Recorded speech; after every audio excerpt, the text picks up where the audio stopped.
रवि राष्ट्र के राष्ट्रपति 40 साल के भानु थे। प्रधानमंत्री उनका छोटा भाई भास्कर था। 35 वर्षीय बड़े दिल वाला और समझदार दोनों थे राजकुमार। रक्षा मंत्री आदित्य भास्कर के बचपन के दोस्त था। वो था 35 साल का नए जमाने के सोच वाला बंदा। आदित्य कुंवारा था और शादीशुदा थे दोनों शाही भाई। आदित्य के पिताजी महाराज के मंत्रिमंडल में शामिल थे।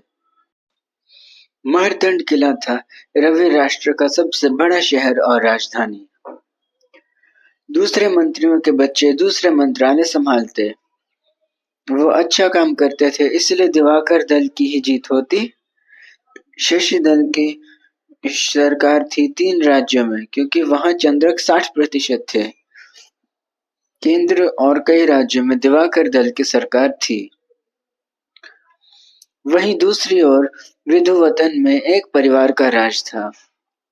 45 वर्षीय निशाकर व्यापारी का बड़ा बेटा था रक्षा मंत्री, विधुवतन सेना प्रमुख और आतंकी महाविद्यालय का सरगना। 43 वर्षीय सुधांशु व्यापारी का मझला बेटा था राष्ट्रपति।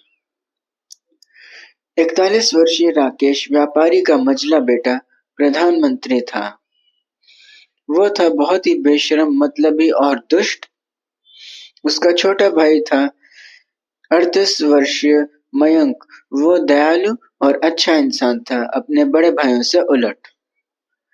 वो विधुवतन की राजधानी एनपीबी का मुख्यमंत्री था। निशाकर पूजक भूमि थी और निशाकर चंद्रदेव को पैसा खिलाता। आतंक की पाठशाला और कार्यवाही उसी के खर्चे पर चलती। विधुवतन गरीब देश था, फिर भी वो रवि राष्ट्र की बर्बादी चाहता। दिवाकर दल करता उन तानाशाहों की आलोचना। भास्कर ने अपने बचपन के दोस्त 36 वर्षीय दिनेश को बुलाया, जिसने आतंक के खिलाफ छोटी से बड़ी कचहरी तक जंग लड़ी थी। वो समझदार वकील और समाज सेवी था। उसने मंत्रिमंडल और सेना के साथ बैठक की। वहां जाके आतंक के सरदार के खिलाफ मुकदमा डालने की सलाह दी। विधुवतन से चंद्रदेव के पास आ रहे पैसे की भी चर्चा। उस दुष्ट सेना प्रमुख को गिरफ्तार करके सजा देने की बात की।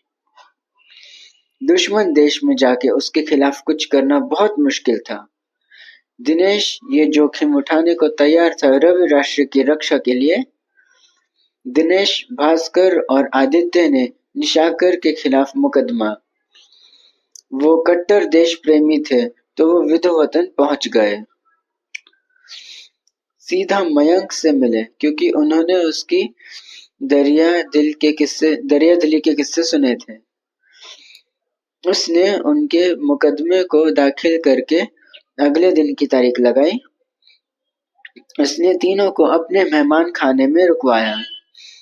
पता चला कि वहां फैसले बहस पे होते हैं, कानून के तहत नहीं।